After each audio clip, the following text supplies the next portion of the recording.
trying to creep out any neighbors. I just want to capture the wind in the trees. Tree. What kind of trees? Yeah.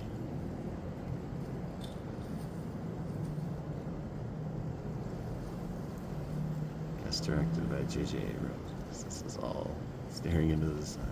But I love the wind in the trees. We gotta read more than just books, right? Laundry days. There's a blanket on the bed. Who cares? Manhattan Transfer by John Dos Passos. Published in 1925.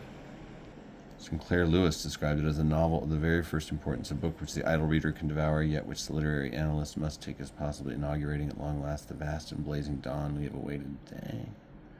It may be the foundation of a whole new school of novel writing. But here's totally why I picked this up, and I remember this. Because I don't really know much about John Dos Passos. But, I mean, Dos Passos, says Arthur Misner, is the only major American novelist who has had the desire and power to surround the lives of his characters with what Lionel Trilling once called the buzz of history.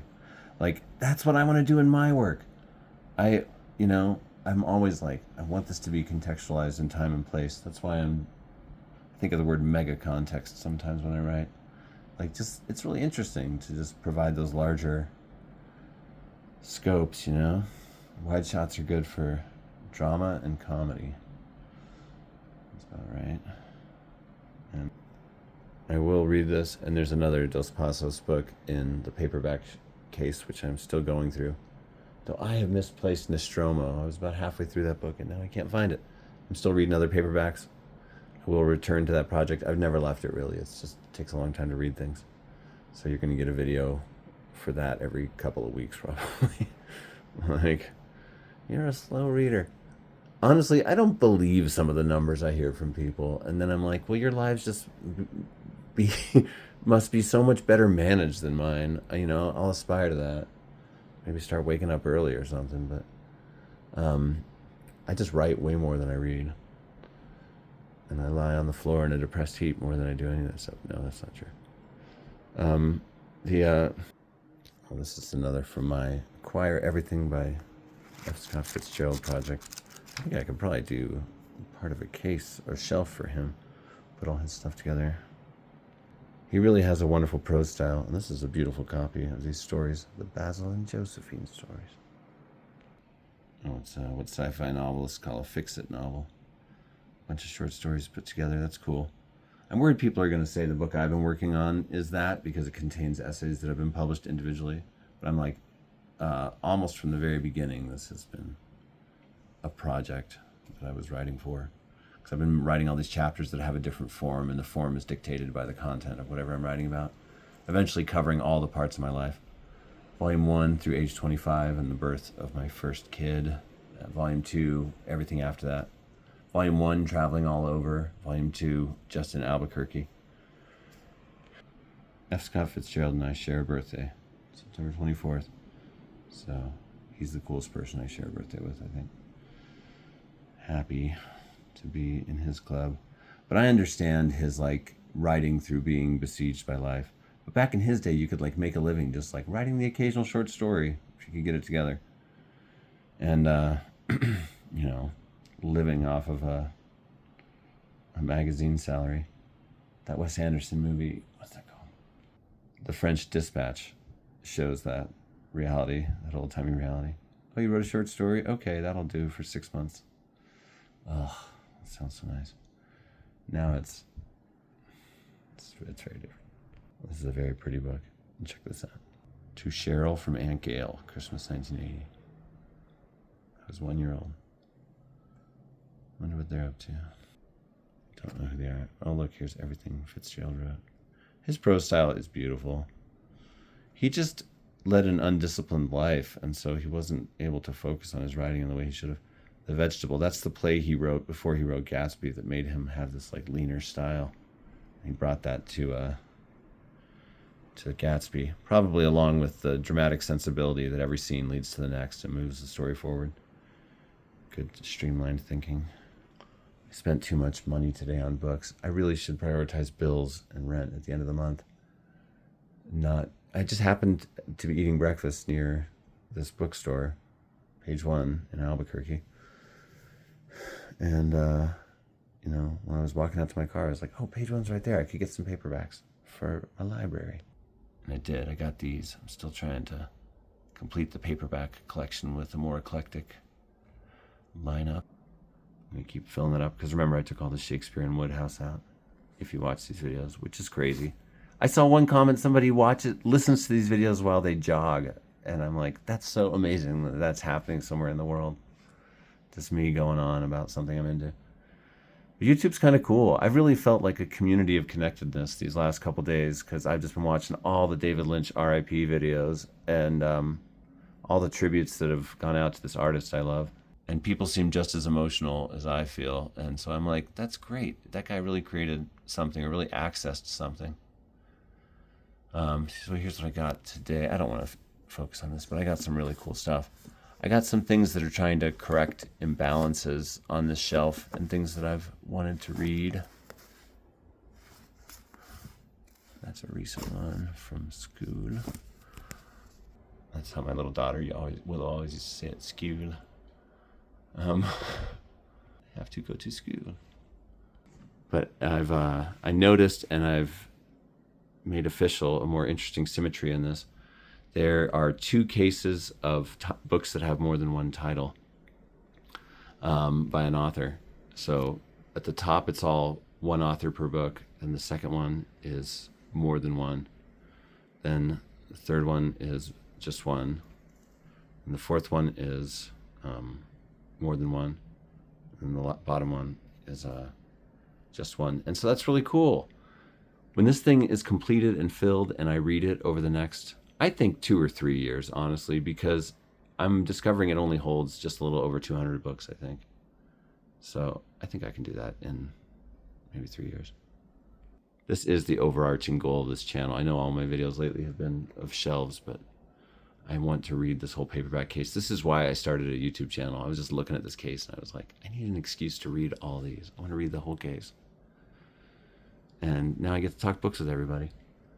And I've been reading Stoner by John Williams with my friend Doug. And we just had the best book-related conversation on the phone yesterday. I'm like, maybe I got to bring this guy in for a little chat. But, there is a wonderful communal element to literature. Been watching... anyway. Cormac McCarthy. I was very moved by, impressed, and influenced by this book and by McCarthy in general. I had a couple of years in the early 2000s where that's what I read. It was Cormac McCarthy all the time. He's from Santa Fe, and our worlds have overlapped at times. I mean, he's lived a few places, but including El Paso, but for the last years of his life, he was living in Santa Fe. And I remember I wrote an article on literary Santa Fe for the Santa Fe Reporter and tried to track him down. No luck. But I did find out that he went to the Collected Works bookstore every Thursday. And I talked to a friend who had been having a party out in the desert, apparently near Cormac McCarthy's house. And he said McCarthy walked out of the dark with a shotgun one night and was like, "You're too loud.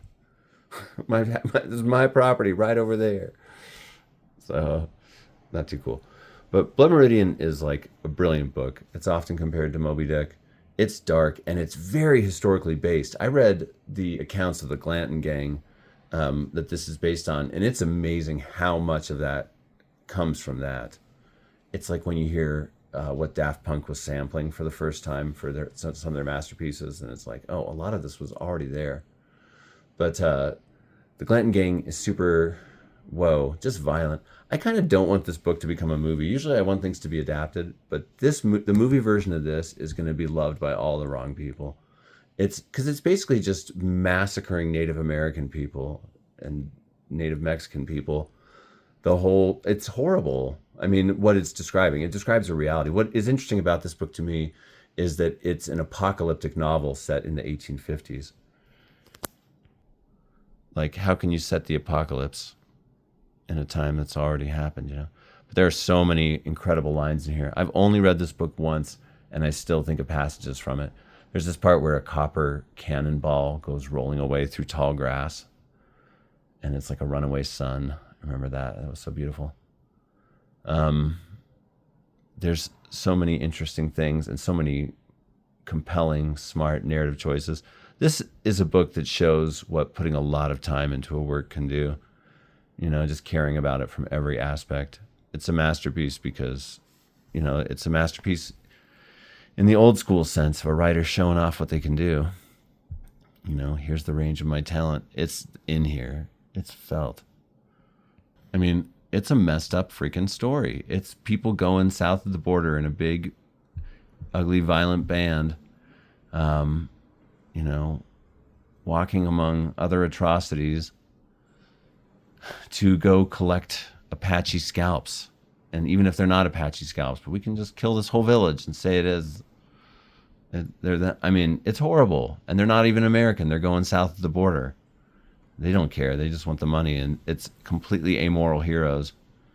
Reminds me of Camus a little bit in that way. I don't know that he was an influence on him, but McCarthy seemed pretty well read. It's like looking at actors that are purely deterministic, I think. It makes me think about free will and determinism a lot, but it's got some of the best, absolute best descriptions of the West. So does the Border trilogy, which I love. Cormac McCarthy's becoming an increasingly, I just have a lot of opinions on him and thoughts and everything like that. His personal life's become a part of it because he dated very young women, girls really, back in the day. But, the most damning thing about him that I know is that he was always going to the Santa Fe Institute, and Jeffrey Epstein donated to that place. People like Murray Gell-Mann were very enthusiastic and involved, and Jeffrey Epstein had a place in New Mexico. Anyway, when I heard that, I was like, oh, I used to think it was so cool he hung out at the Santa Fe Institute. Now I think it's the most damning thing I've ever heard. But, we all do have to separate the art from the artist if we're going to choose to engage with work a little bit. And I don't think, as far as I know, I don't think McCarthy was any major villain. I think he was just an obsessed creator that was always creating. That's what everyone says about him. But living in the West, I feel like he's a dark mirror for this place. And I've recently learned from the Right Conscious YouTube channel, which I listen to and enjoy, though I don't know any channel that I always agree with. But I've learned on that channel that McCarthy's Western image was kind of a branding thing. It was kind of concocted, and he went along with it. But, that is an aspect of genius, is knowing how to get your work into the world. And everybody's success story has that element of it. You have to get discovered or find those opportunities somehow. And it's not stupid to be like, I can work within these parameters and benefit from it. Think about the musician Pink Pantheress and how she would literally incorporate things that were trending on TikTok into her songs. That's fascinating. And she went from making music on her laptop to playing her work in stadiums. That's just incredible. But McCarthy's great. He definitely advanced American writing. And he's definitely in the tradition of the best stuff. There's no question. I love his Western writing in particular, but I haven't read as much of his Southern writing. Okay, I shuffled this one back in because I keep bringing it up and not finishing the story I wanted to tell. When I was in high school, and my family was very religious, my dad got really excited because he read in the paper that this movie, The Tin Drum, was playing, and the whole family ought to go because it's this great claymation film about the little drummer boy, and he saw it as a kid, and he really thought it was great, and we should all go see it. And so we all went down to UNM's basement theater where they play really weird art films. And we're like, this is cool. We've never been here before. And then the movie of this book played. And the movie has so much graphic sexual stuff in it, including this main character who is like stuck in a 5-year-old's body performing sexual acts with adults. It is such an extreme film, or at least that's how, actually I've rewatched it, and it's not that extreme, but like to my religious family, it was scandal, and everyone went scattering out of the theater, except my sister's husband was there, and he stayed, so I was like, I might as well stay. And I saw the movie when I was too young and impressionable, and sometimes that's good, But I still laugh about that sometimes, and I will read this book. Well, this book's really sad, supposedly. Levels of Life by Julian Barnes. Book about grief. He's the winner of the Man Booker Prize. This book looks fascinating. Sometimes what you want from a book is just like a little slice of emotion. Just feeling something real deep, you know? It's great. So I will read that. What's this? Oh, Nausea. Translated from the French by Lloyd Alexander. Wait, is that the guy that wrote the Meridian books? That's the same name. I wonder if that's him. Jean-Paul Sartre. I love those Meridian books that were for younger readers, based in Welsh mythology when I was growing up. Let's see, 1932. Disney's big flop, The Black Cauldron, was based on a couple. Okay, so this is a novel, not a play. Maybe? Oh yeah, cool. Never read enough Sartre.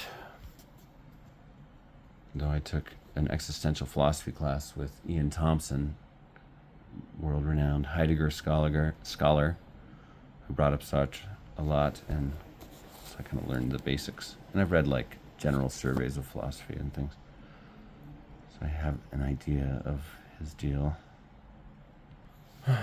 This is a legendary avant-garde book, In the Heart of the Country by William H. Gass. But he later went on to be more known for the recognitions. Okay, was I filming when I said he later went on to be more recognized for the recognitions? I haven't read this book, but I have read an excerpt from it in this excellent book. This anthology really influenced me. I found this at a bargain bin in the early 2000s, and it kind of blew open my thinking about writing, etc. And I was really grateful for the scope of strangeness represented here. And just, you know, did it give me anything totally new? I don't know, but it confirmed the worthwhileness of pursuing different ways of telling things. Like, and just making me meditate on things like scope. Oh, look, it's all pencil up. What I love about this one, I wanted to do a sort of legacy sequel reboot tribute to this for nonfiction. I was going to call it Anti-Essay. I think that's why it's all marked up. I still might do that sometime. An anthology just of things I'm interested in that I feel like, because what I love how this book is organized, every section is against something. Against mimesis, fiction about fiction. Against reality, the uses of fantasy. Against event, the primacy of voice. Against subject, fiction in search of something to be about. Against the middle range of experience, new forms of extremity. Against analysis, the phenomenal world.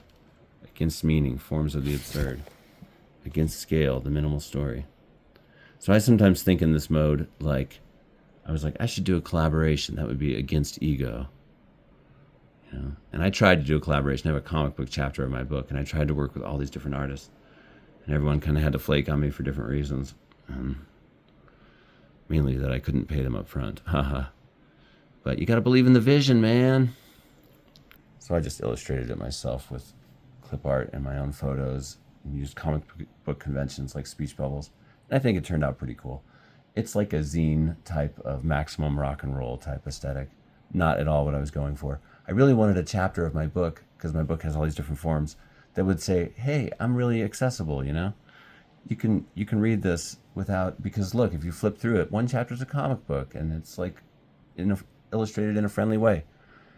Now I've just got one more, even more challenging chapter.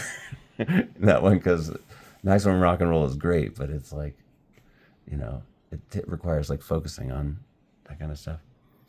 Anyway, whatever. What am I going off about? William H. Gass. I feel like I'm in a lineage with this fella because he was the advisor of my advisor. So this guy's kind of my grandfather. Anyway. But there's a lineage there, you know, and I'm proud to be a part of it, because experimentalists with heart, I'm all about that. That's great. William H. Gass advised Greg Martin. Greg Martin advised me. That's pretty cool. Okay, this is getting long enough, this video. I should probably stop whenever it's like 20 minutes. But Marilynne Robinson is such a good writer. This is not my favorite book of hers. My favorite book of hers is Housekeeping, which is incredible. Housekeeping, it just stays with me. I mean, most of a town, especially the kids, die sweet hereafter style on when a train crashes into a lake beside the town, and the train is still down there, and these two sisters are just ditching school and roaming around, living their secret life. And one will go on to be a drifter, and one will rejoin society. And it's so interesting. I love Housekeeping, and the prose is so great. It's got one of my favorite literary quotes that I often paraphrase, something like, "A fact is not a refutation of a mystery. A fact is a mystery." So cool. But this is a good book too. Won the Pulitzer Prize. It's a letter written by a dying priest in Iowa to his much younger wife's son. And I have sometimes said, I think this book is the best defense of a religious mentality and mindset and worldview to the non-religious. Like, I feel like anyone that read this, and also probably Death Comes for the Archbishop by Willa Cather, anybody that read those two books would be able to coexist with their religious neighbors just a little more easily, because it shows the seriousness of purpose behind a lot of that thinking. It shows like a real intelligence, and it's a powerful, beautiful, it's just a great book. Marilynne Robinson is a great writer. I mean, she's summoning some stuff. I mean, it's a powerful read, and there's real people on the page in her work, and they stay with you. And she's a poet, and it's so obvious because every word is poetically placed and used so deftly. It is prose of the most polished, we could say now, Annie Dillardian sort, you know? Annie Dillard's real name was Meta Ann Doak, and she changed it to this one. Anyway. Well, now I think of her when I drive by Dillard's. Anyway. Yeah, Marilynne Robinson, Gilead, great read. Wish I had Housekeeping on the shelf too. I'll have to rebuy that. That's a book I just give away. And I'm happy that the person I gave that to last loved it also. So good. Spread the word.